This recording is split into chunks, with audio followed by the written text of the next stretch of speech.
starting the next topic, specific heat of diatomic molecules. ठीक है, सो अभी तक हमने दो चार बातें की हैं. लेट मी रिपीट इट कि क्या क्या हमने बात कर ली है. हमने फेज स्पेस के कॉन्सेप्ट को यूज करके या पार्टीशन फंक्शन जेड को यूज करके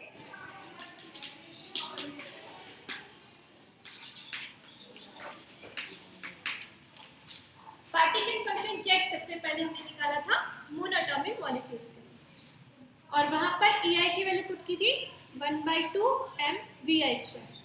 ओके, फर्स्ट केस हमने क्या किया था MVi. सेकंड में हमने कहा 1/2 mv² प्लस mg h और z. This is barometric equation जिससे हमने करा ये मोनोटॉमिक मॉलिक्यूल्स के लिए. थर्ड कंडीशन हमने क्या कंसीडर किया, EI कितना है. तो हमने तीन कंडीशंस देखी किस तरह से एनर्जी E के बदल जाने से पार्टीशन फंक्शन Z बदलता है और उससे सिस्टम पर इफेक्ट होता है. ओके, सो पार्टीशन फंक्शन जिसकी हम अभी तक बात कर रहे हैं वो बेसिकली कैनोनिकल एंसेम्बल्स के लिए बात हो रही है. अभी किसी और एंसेम्बल की बात हम नहीं कर रहे. ठीक है, तो सिस्टम वही सिस्टम कन्फाइंड है, सिस्टम में मोनोटॉमिक मॉलिक्यूल्स है, या हम बैरोमेट्रिक इक्वेशन में रियल गैस को भी कंसीडर कर रहे हैं. एंड देन हमने देखा एक प्रिंसिपल है, principle of equipartition of energy, वो भी हम निकाल कर लेकर आ सकते हैं. थोड़ा और आगे चलते हैं और बात करते हैं specific heat of diatomic molecules की. कोई प्रॉब्लम है या सब ओके है? अगर हम बात करें specific heat of diatomic molecules, तो स्पेसिफिक हीट आप जानते हैं क्या होती है? क्या होती है? नहीं, फॉर्मूला क्या होता है स्पेसिफिक हीट का? इंटरनल एनर्जी और स्पेसिफिक हीट का क्या रिलेशन है? dU/dC at constant volume. So specific heat क्या है? चेंज इन इंटरनल एनर्जी है पर degree temperature. Right, so specific heat is change in internal energy पर डिग्री टेम्परेचर. और you can say specific heat का फिजिकल मीनिंग क्या है? Specific heat का फिजिकल मीनिंग ये है कि आप किसी सब्सटेंस को का टेम्परेचर अगर 1 डिग्री बढ़ाना चाहते हैं तो उसके लिए उसको कितनी ऊर्जा दी जाएगी. ये कांस्टेंट वॉल्यूम V पर है, अदरवाइज इट इज, अगर वॉल्यूम कांस्टेंट नहीं होगा तो इट इज डेल्टा Q/डेल्टा T. यानी कि वो 1 डिग्री टेम्परेचर बढ़ाने के लिए सब्सटेंस को जितनी एनर्जी दी जाएगी that is specific heat of system. Right,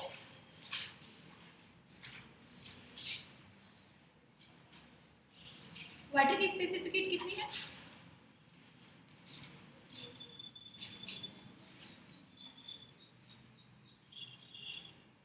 water की स्पेसिफिक हीट कितनी है? 1 डिग्री टेम्परेचर बढ़ाने के लिए कितनी ऊर्जा की जरूरत होती है? नहीं, सर्च कर लीजिए फटाफट से. 4000 क्या? 4000 जूल. आगे 4000 जूल बोला है. और आगे यूनिट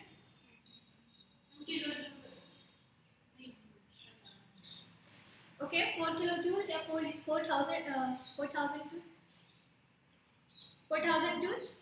आगे यूनिट क्या हो सकती है स्पेसिफिक हीट की?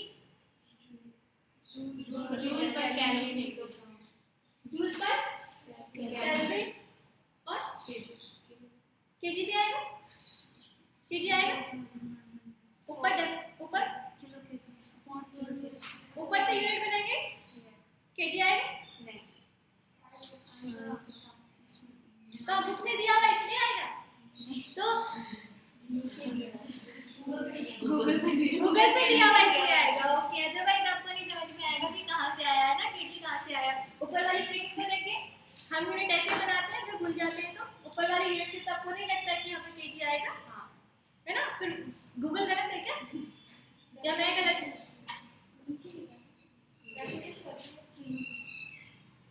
गूगल की गलती है? नहीं, मेरी गलती है, मैंने केजी नहीं लगाया. कहाँ मिस हो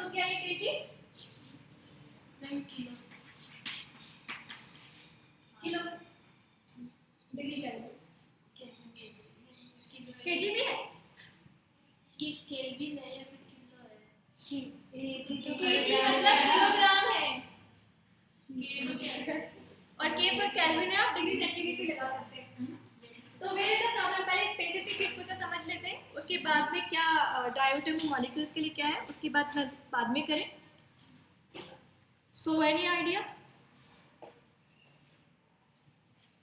नहीं, स्पेसिफिक हीट आपने कई बार निकाली होगी 11th क्लास में, इवन अभी भी निकाल रहे होंगे और भी निकालेंगे कई बार।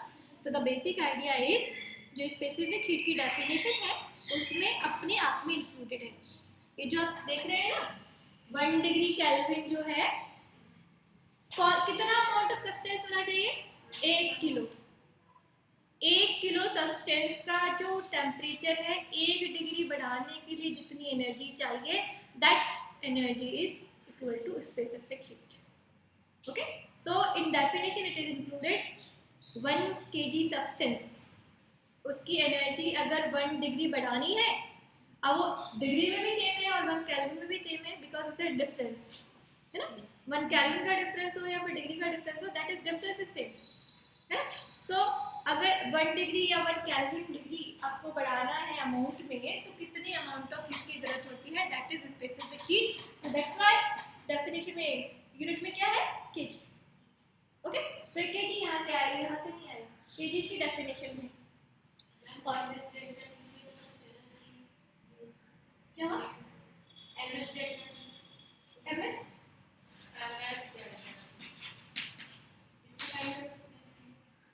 क्या है? Specific heat CP CV Q होता है, मैम क्यू होता है, ये क्यू होता है और एस यहाँ पे स्पेसिफिक। अच्छा,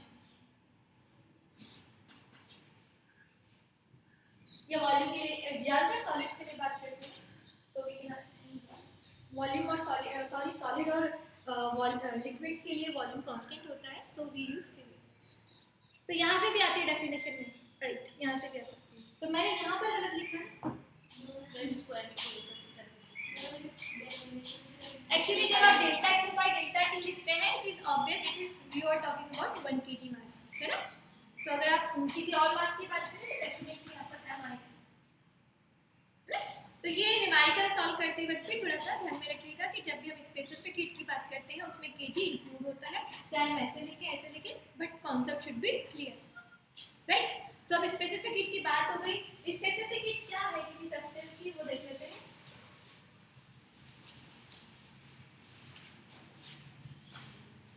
अब क्लासिकल थ्योरी की अगर हम बात करें तो हमने अभी भी principal of equipartition of energy देखा है, और ये principal of equipartition of energy हमें सिस्टम्स की एवरेज एनर्जी बताता है ना। जैसे कि हम मोनोटॉमिक मॉलिक्यूल के लिए बात करें तो उसकी इंटरनल एनर्जी क्या हो जाती है? 1/2 kT।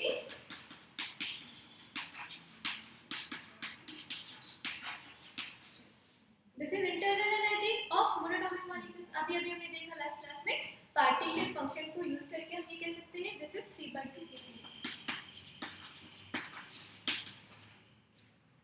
सिमिलरली हमने डाटा मॉलिक्यूल के लिए देखा, क्या दिस इज क्लियर। तो ये जो प्रिंसिपल है, principle of equipartition of energy, basically classical principle है। और प्रिंसिपल कब अप्लाई हो रहा है? जब वेरिएबल का स्क्वायर एनर्जी की टर्म में आता है। अगर स्क्वायर नहीं आएगा तो ये वैलिड नहीं होगा, ठीक है। नाउ थ्योरेटिकली जो क्लासिकल प्रिंसिपल है बता रहा है मोनोटॉमिक मॉलिक्यूल्स के लिए एवरेज एनर्जी 3/2 kT है और डायटोमिक मॉलिक्यूल्स के लिए 7/2 kT।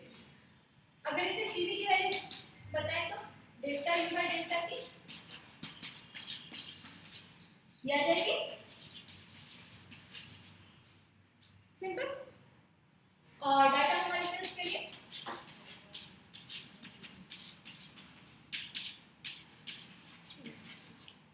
यानी कि डायटोमिक मॉलिक्यूल्स की जो स्पेसिफिक हीट है वो ज्यादा होगी कंपैरेटिव टू मोनोटॉमिक मॉलिक्यूल्स की।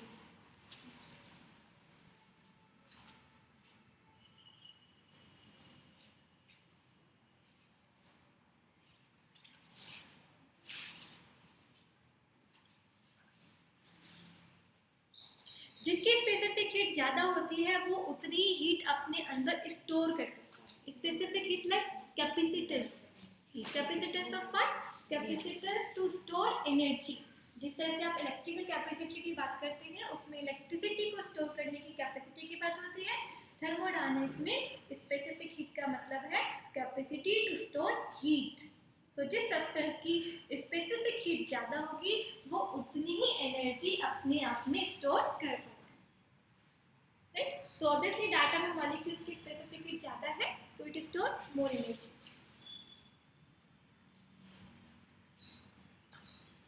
तो प्रॉब्लम कहाँ है? प्रॉब्लम तब आई सब कुछ सही चल रहा था, क्लासिकल प्रिंसिपल था, प्रिंसिपल ने स्पेसिफिक हीट बता दी, मोनोटॉमिक की भी और डायटोमिक की भी। बट प्रॉब्लम तब आ गई जब एक्सपेरिमेंटली ये देखा गया कि डायटोमिक मॉलिक्यूल्स के लिए जो कर्व आता है स्पेसिफिक हीट वर्सेस टेम्परेचर, अगर एक कर्व प्लॉट किया जाए between specific heat at constant volume and temperature T, है ना।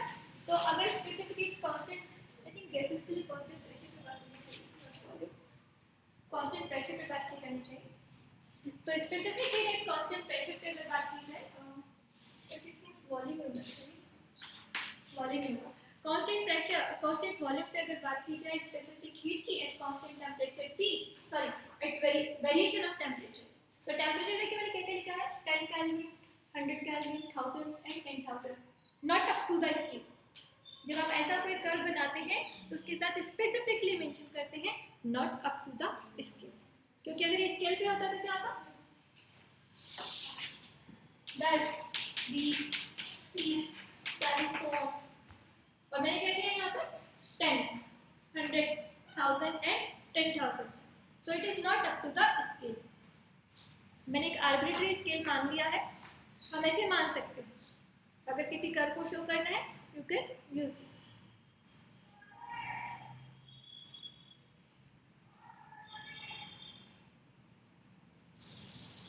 नाउ इधर क्या माना है y एक्सिस पे, it is 3/2, 5/2 and 7/2।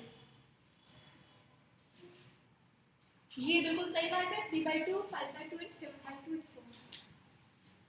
Now the experimental curve is like this at about 10 Kelvin or maybe 100 या 300 Kelvin तक थोड़ा सा कर्व इस तरह से चलता है।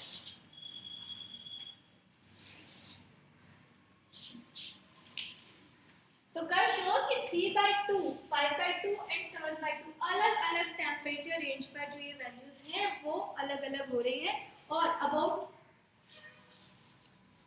10,000 केल्विन ये वैल्यू हो जाती है 7/2।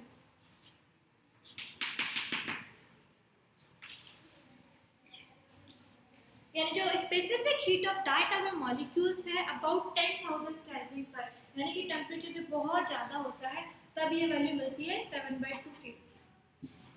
लेकिन अगर जैसे जैसे हम रूम टेम्परेचर की जैसे जैसे हम टेम्परेचर घटाते जाते हैं lower temperature around 10 kelvin, around 10 kelvin, तो बहुत ज़्यादा टेम्परेचर पर ये वैल्यू मिलती है 7/2 केल्विन, और जैसे जैसे हम टेम्परेचर घटाते जाते हैं तो ये वैल्यू अप्रोच करती है 3/2। यानी कि क्या हुआ, लो टेम्परेचर की अगर बात करें तो ये वैल्यू इक्वल हो जाती है मोनोटॉमिक मॉलिक्यूल्स की जो स्पेसिफिक हीट है उसके बराबर।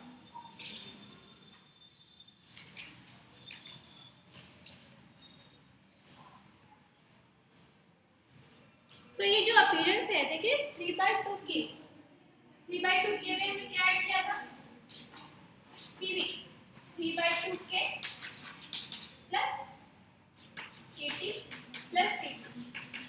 डायटोमिक के लिए बात करें आप ये बता सकते हैं 3/2 KT किसके कारण, 3/2 के किसके कारण आया था, स्पेसिफिक हीट की बात होगी।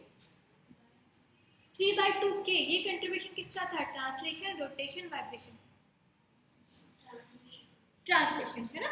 और ये जो K का कंट्रीब्यूशन है वो किसके कारण होगा, और दूसरा के वाइब्रेशन। सो यू नो ये जो 7/2 के है इसमें 3/2 के ट्रांसलेशन के कारण है, K वाइब्रेशन के कारण है और K रोटेशन के कारण है।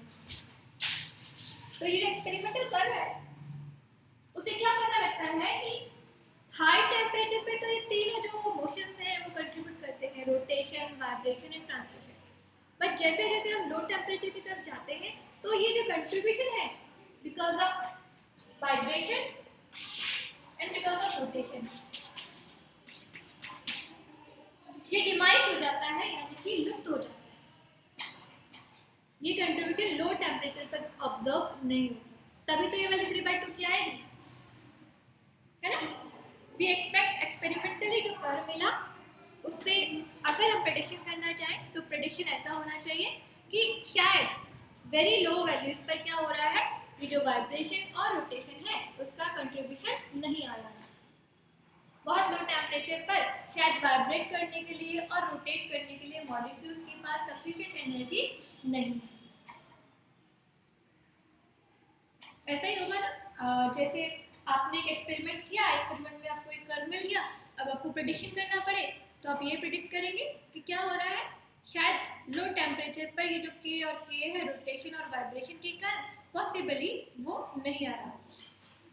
एक्सपेरिमेंटल एंड थ्योरेटिकल या फिजिसिस्ट जो होते हैं इसी तरह से करते हैं, किसी चीज़ की थ्योरी पहले आ जाती है तो एक्सपेरिमेंटली प्रूव करना होता है। जैसे कि हमने मैक्सवेल बोल्ट्जमान के लिए देखा था, अबाउट 100 ईयर्स के बाद में मैक्सवेल बोल्ट्जमान थ्योरी को प्रूव किया गया था, हमने देखा था। बात की थी मैक्सवेल बोल्ट्जमान डिस्ट्रीब्यूशन फंक्शन की और उसके एक्सपेरिमेंटल वेरिफिकेशन की। उसका एक्सपेरिमेंटल वेरिफिकेशन जो दिया था मिलर एंड खुश ने, जेटरमैन एंड को ने, उन्होंने जो एक्सपेरिमेंट किया वो थ्योरी के कितने अबाउट 100 ईयर्स बाद में वो एक्सपेरिमेंट्स हुए थे और प्रूव हुआ था कि यस जो मॉलिक्यूल्स की वेलोसिटी का डिस्ट्रीब्यूशन है वो ठीक वैसा ही है जैसा कि मैक्सवेल बोल्ट्जमान ने प्रिडिक्ट किया।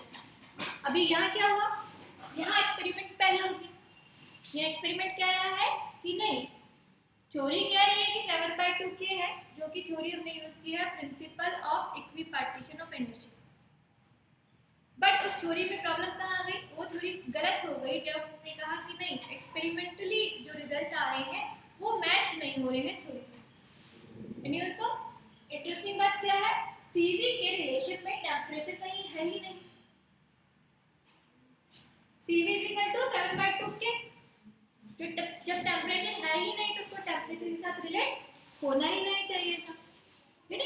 तो क्लासिकल थ्योरी तो क्या कहती है, कैसा करवाना चाहिए था, ऐसा कांस्टेंट। बट एक्सपेरिमेंटल थिंग्स जो है वो थोड़ी सी अलग से वो कह रही हैं, अलग बोल रही हैं कि नहीं टेम्परेचर पे डिपेंडेंसी है और वो डिपेंडेंसी ऐसी है कि हाई टेम्परेचर पे तो 7/2 है और जैसे जैसे लो जाएंगे तो ये 3/2 हो जाएगा। ओके, सो ये जो एक्सपेरिमेंटल चीज़ें हुई उसको वैलिड करने के लिए जब भी ऐसा होता है तो फिर क्या करते हैं, लोग नई थ्योरी देते हैं, है ना। अब आप भी इसी एम्बिग्यूटी को, इसी जो एक्सपेरिमेंटल वैलिडिटी है उसको प्रूव करने की कोशिश करेंगे। आप भी अपनी कोई नई थ्योरी लगाना चाहेंगे, ऐसा कोई फार्मूला, ऐसी कोई इक्वेशन देना चाहेंगे जो कि प्रूव करने की नहीं हाँ ये सही है, हम ऐसी कोई इक्वेशन लेकर आना चाहेंगे, ठीक है। तो ऐसी इक्वेशन सबसे पहले आइंस्टाइन ने दी। आइंस्टाइन को बताने की तो कोई जरूरत है नहीं, हु इज आइंस्टाइन, ठीक नहीं, नहीं है ना, जानते हैं ना कौन है आइंस्टाइन, कौन है, हाँ अल्बर्ट आइंस्टाइन। क्या है अल्बर्ट आइंस्टाइन, हाँ, और उन्होंने क्या क्या किया है,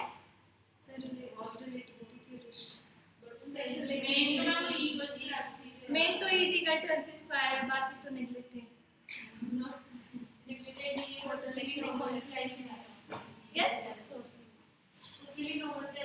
किसके लिए, फोटोइलेक्ट्रिक इफेक्ट।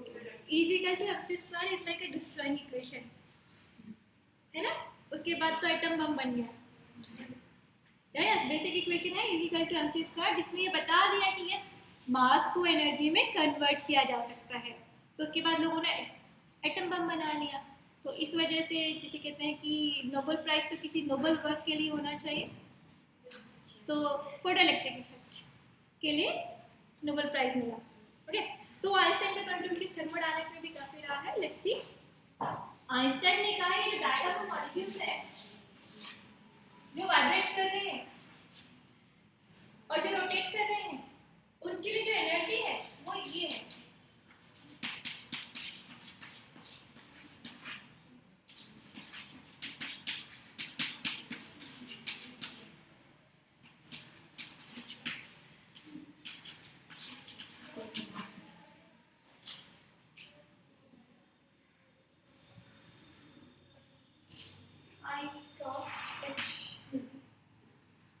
जो रोटेशन के लिए जो एनर्जी है वो कुछ ऐसी सी है और वाइब्रेशन के लिए एनर्जी ये है।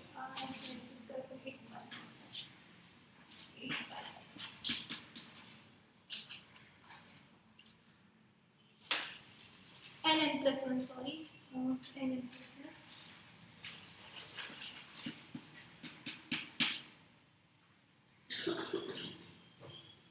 क्या नई बात बोली उन्होंने? नई बात ये बोली कि जो एनर्जी है EV n+1/2 h म्यू है,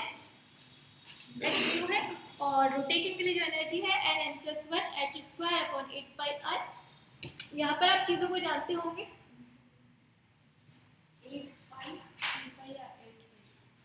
8πi ये h क्रॉस भी नहीं है क्योंकि 8πi आ चुका है, h² 8πi I आप जानते हैं मोमेंटम ऑफ इनर्शिया है ना, और h इज प्लैंक कांस्टेंट और न्यू फ्रीक्वेंसी ऑफ किसकी? वाइब्रेशन की। और क्या रहेगा? n is a integer number, कोई भी पूर्णांक संख्या है।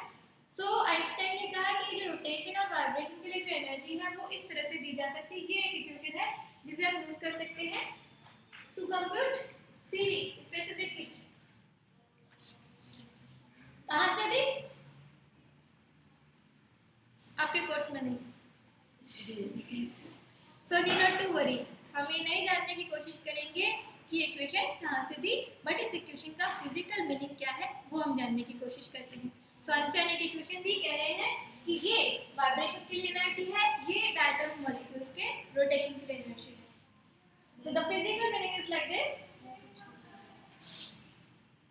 मॉलिक्यूल्स का जो वाइब्रेशन है, क्लासिकल और क्वांटम मैकेनिकली देखिए तो क्या डिफरेंस है क्लासिकल क्वांटम में। Principal of equipartition of energy क्या कह रहा है? वाइब्रेशन के लिए जो एनर्जी वो क्या है? क्लासिकल प्रिंसिपल के अकॉर्डिंग वाइब्रेशन के लिए एनर्जी क्या कैसे दी जाती है? क्या थी वाइब्रेशन के लिए एनर्जी?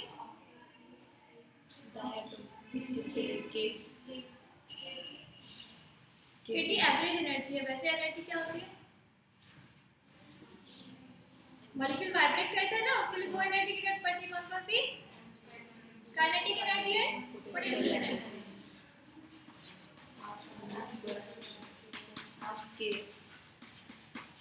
सो क्लासिकली ये है और आपने देखा आइंस्टाइन ने जो दी वो ये है। दोनों में बेसिक डिफरेंस क्या है?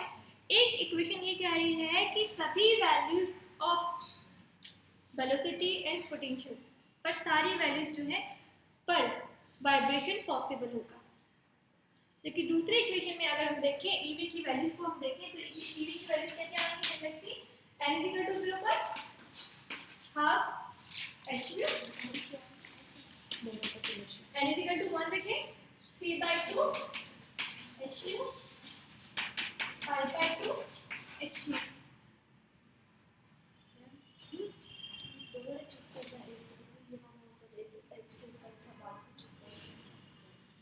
और h बाद में क्या डिफरेंस होता है?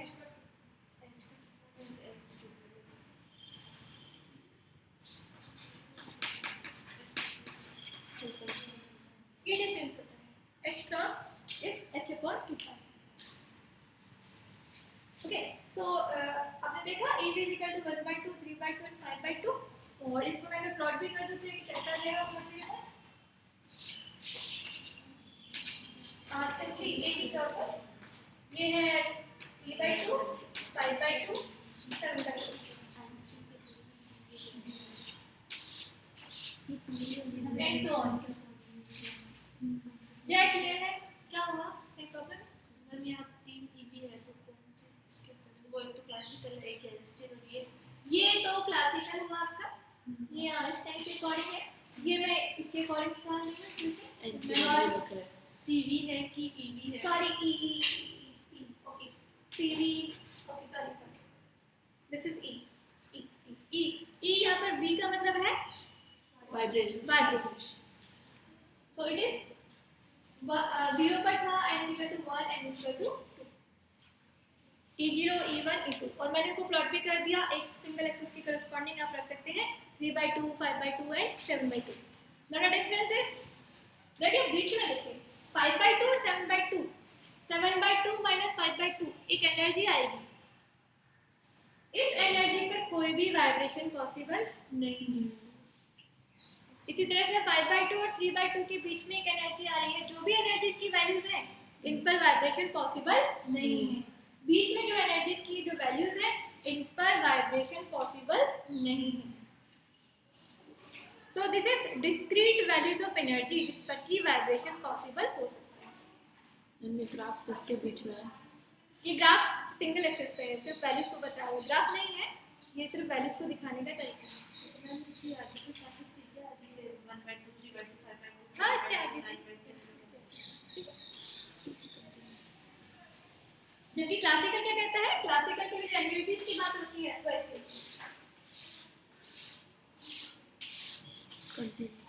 कंटीन्यूअस की बात होती है। कंटीन्यूअस होने का मतलब है सारी वैल्यूज ऑफ एनर्जी पर वाइब्रेशन पॉसिबल है। तो this is the new thing. Classically क्या कहा, सारी वैल्यूज ऑफ एनर्जीज पर वाइब्रेशन पॉसिबल है और आइंस्टाइन कह रहे हैं कि नहीं, only for few values of energy vibration is possible. और वो वैल्यूज कौन कौन सी हैं वो हम इससे फाइंड आउट कर सकते हैं।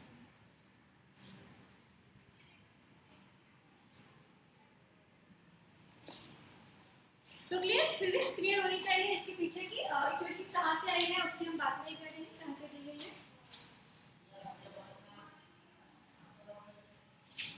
ओके, सो नई बात कि डिस्क्रीट वैल्यूज ऑफ एनर्जी के लिए ही वाइब्रेशन पॉसिबल होगा।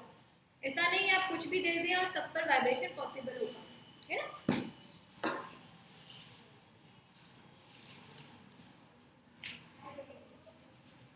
जैसे कि कैंटीन में पिज्जा मिलेगा तो ही आप कैंटीन जाएंगे, यहाँ से वाइब्रेट होकर, है ना। सैंडविच मिलेगा तो नहीं जाएंगे, है ना।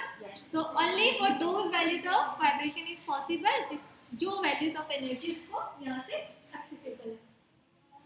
नाउ अगर हमें ईवी की वैल्यू ये मिल गई है, पहले तो हमारे पास ईवी दे रहा था, ठीक है, और उससे हमने जो सीवी की वैल्यू मिली वो थी के,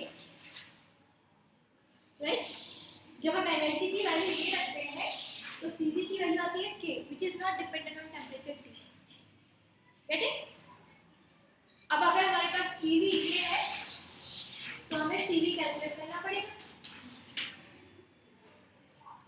पहले तो हमारे पास वाइब्रेशन के लिए ये थी तो हमने देखा कि वैल्यू आती है सीवी इक्वल टू के। अब अगर हमारे पास एनर्जी ये है तो लेट्स सी कि सीवी क्या आएगा, ये आएगा या नहीं आएगा। और सिमिलरली आप रोटेशन के लिए भी कर सकते हैं। रोटेशन के लिए भी क्या दिख रहा है, इट इज आल्सो डिस्क्रीट, है ना। सारी वैल्यूज ऑफ एनर्जी के लिए रोटेशन पॉसिबल नहीं है, ओनली अ फ्यू वैल्यूज जिन पर की रोटेशन पॉसिबल हो सकती है। सो अभी कॉन्सेप्ट वाइज समझ में आ गया है तो हम मैथमेटिक्स करते हैं। एनी प्रॉब्लम, किसी तरह की कोई क्वेश्चन आप लोगों का, कोई भी क्वेश्चन आप लोगों का क्लियर। तो अभी हम सिर्फ बेसिक अंडरस्टैंडिंग कर रहे हैं, बहुत डिटेल में नहीं जा रहे हैं। क्या क्लासिकल है क्या क्वांटम है उसकी बात हम बाद में करेंगे, ठीक है।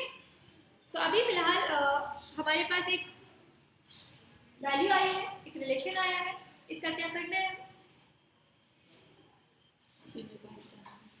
इस एनर्जी की वैल्यू को हम क्या करें, कहाँ पुट कर दें, पार्टीशन फंक्शन जेड में, और पार्टीशन फंक्शन जेड में पुट करके हम लेकर आए इंटरनल एनर्जी, और इंटरनल एनर्जी से निकाले स्पेसिफिक हीट। सो जो पहले भी किया हमने, हमारे पास एनर्जी की एक वैल्यू थी, उसको हमने पुट किया पार्टीशन फंक्शन जेड में। Partition function Z in terms of internal energy, internal energy को in terms of partition function Z हम जानते हैं क्या है, U is equal to partition function के रूप में कैसे जानते हैं, U is equal to n k t square del upon delta t log e delta। तो अगर हमें z मिल गया तो इंटरनल एनर्जी मिल जाएगी, और अगर इंटरनल एनर्जी मिल गई तो हमें स्पेसिफिक हीट मिल जाएगी। तो ऑल क्लियर, स्टार्ट, शुरू कर दीजिए। प्रोसेस आपको पता है, मैंने बता दी है क्या, पार्टीशन फंक्शन जेड में ई भी रखना है, पुट करके शुरू हो जाइए आप लोग। रास्ता मैंने बता दिया आप लोगों को, चल रहा है आप लोग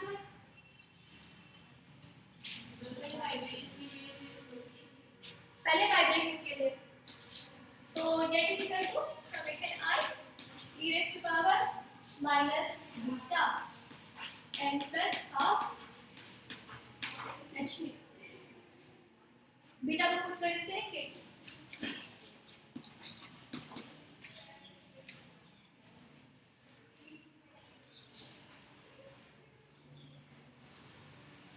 सबसे पहला स्टेप आप क्या लगाएंगे?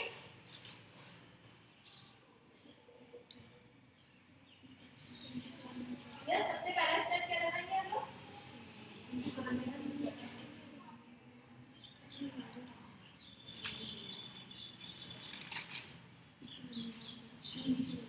हाँ, सबसे पहला स्टेप मल्टीप्लाई करेंगे किससे? और फिर इंटीग्रेशन कर लेंगे, फिर वही कर लेंगे जो हमने पहले किया, फिर वही रिजल्ट आ जाएगा जो हमारे पास पहले आया। अभी क्या चेंज हो गया है? हमने अभी क्या कहा? एनर्जी की वैल्यूज कैसी हैं? डिस्क्रीट है, so we will not apply integration. क्या होगा? समेशन है और समेशन को समेशन ही रहने देना होगा। Now things has been change. Each value of energy के लिए वाइब्रेशन पॉसिबल नहीं है। Only a few values of energies ऐसी हैं जिस पर ही वाइब्रेशन हो सकता है ना? तो हमें क्या करना पड़ेगा? इंटीग्रेशन सॉरी समेशन है और समेशन को समेशन ही रहने देना है और फिर सॉल्व करनी है चीजों को। n हो गया है तो i की जगह पर क्या आ जाएगा?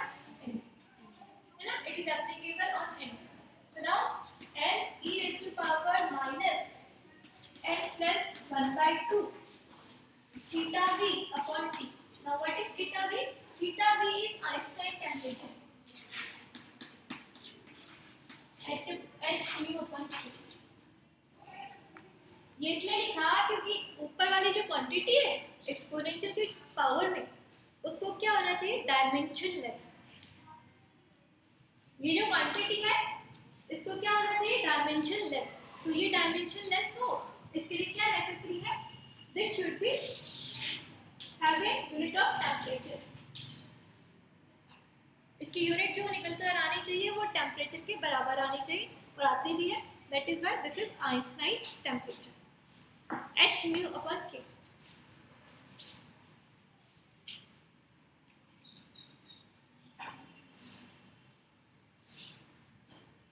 नाउ आइंस्टाइन टेम्परेचर और इस इंटीग्रेशन को सॉल्व करने के लिए लेट्स सॉल्व इट। सॉरी, इस समेशन को सॉल्व करने के लिए मैं ये कर रही हूँ आपके सामने थीटा v अपॉन 2t और सॉल्व कर लेते हैं 0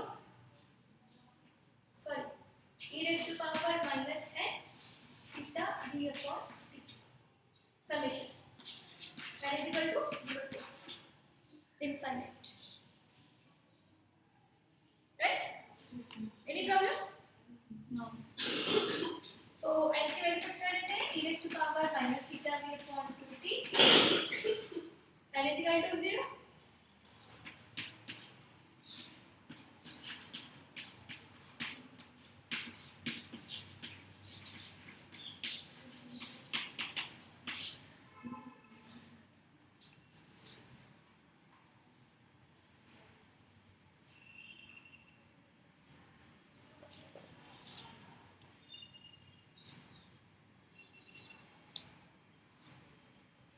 Now if I say this quantity is x, अगर मैं कहूँ e raised to power theta v upon t is x,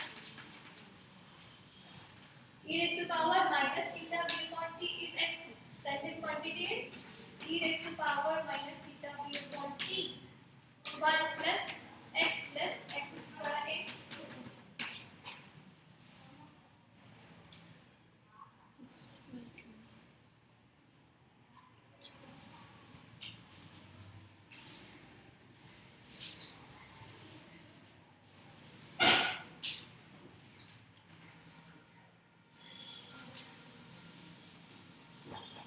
Now let me know क्या मैं इस इक्वेशन को ऐसे लिख सकती हूँ या नहीं?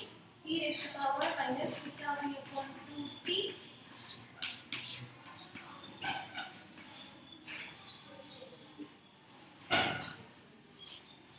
लिख सकते हैं? आप जानते हैं इस सीरीज को? Yes. Very good. Infrared series. So we can write this. पीछे कुछ आवाज है? Geometric progression. GPA. आप जानते हैं ना इसको? हाँ। मैं नहीं जानती। आप जानते हैं? That's good. So we can write this equation like this. और जब इतना सिंपलीफाई हो गया तब x की वैल्यू रख देते हैं। So this is partition function that हमें मिल गया सिंपली। ज़्यादा कुछ करना नहीं है। So now we know e raised to power minus theta b upon 2t upon 1 minus e raised to power minus theta b upon t. This is partition function z.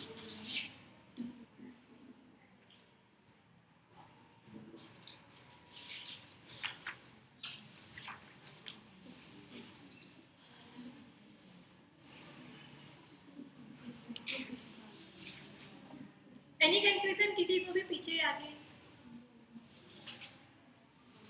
All okay. So partition function z हमें मिल गया है using the summation ना।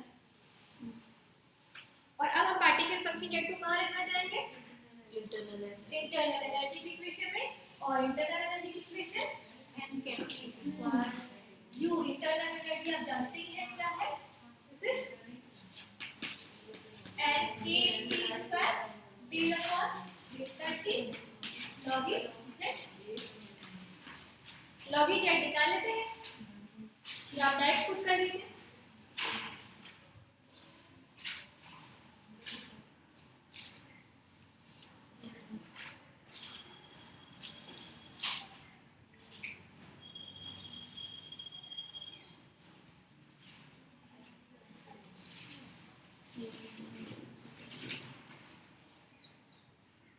Put करें हम लोग या आप कर लें? कीजिए, पुट कीजिए आप लोग।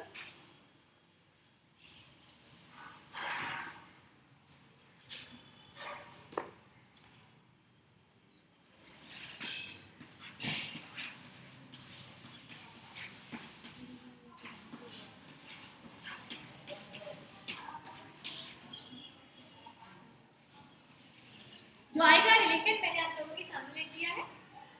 आपको z की वैल्यू पुट करनी है and you have to find out u internal energy u। ये निकल कर आएगा। कीजिए जरा फटाफट से। डिफरेंशिएशन है, इंटीग्रेशन है नहीं। डिफरेंशिएशन ज़्यादा तोड़ना ज़्यादा अच्छा लगता है आपको? तोड़ना इजी होता है ना चीज़ों को?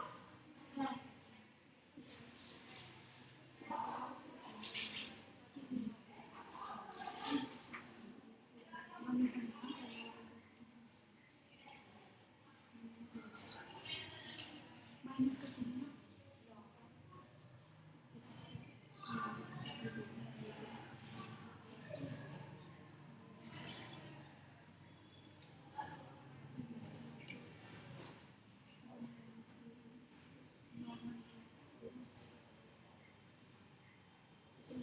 जय आप सॉल्व करें क्या करें? सॉल्व करिए। सॉल्व करिए। इतना नीचे झुककर, इतना छुपाकर पड़ोस को दिखना चाहिए ना।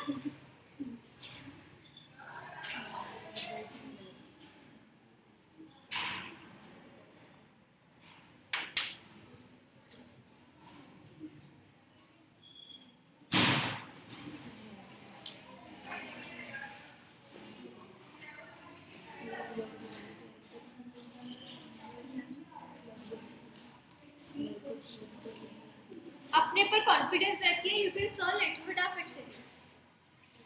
3 स्टेप्स हैं। अच्छे से डिफरेंशिएशन कीजिए और जिसका आ गया वो यहाँ पर बोर्ड पर आके लिख भी दीजिए। आप लोगों के लिए बोर्ड खाली कर दीजिए।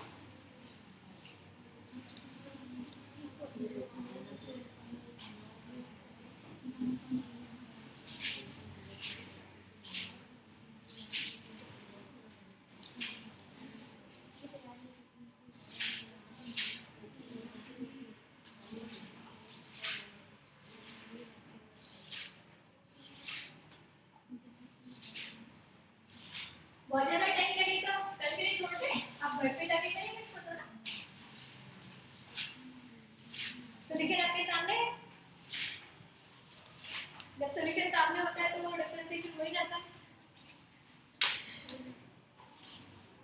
कैसे भी लेकर आ जाएंगे आप, आई नो।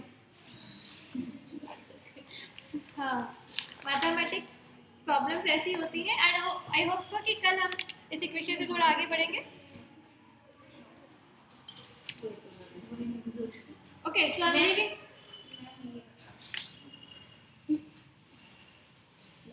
मैम यहाँ पर log e और माइनस आ रहा है, log e और माइनस, तो ये तो आगे चलेंगे, log e माइनस है, तो इसको लॉग ई जब भी होता है तो क्या आएगा, हमेशा डिफरेंशिएशन में 1 ही आएगा ना। मतलब डिफरेंशिएशन ये e कैंसिल हो जाएगा,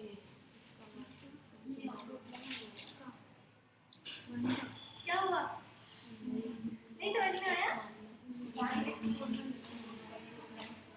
ये माइनस में है ना, नहीं आया, डी मैम यहाँ पर तो है ना, वो कैंसिल में कहाँ कैंसिल हुआ, e इसको से log हाँ लॉग ई से इसको कैंसिल किया,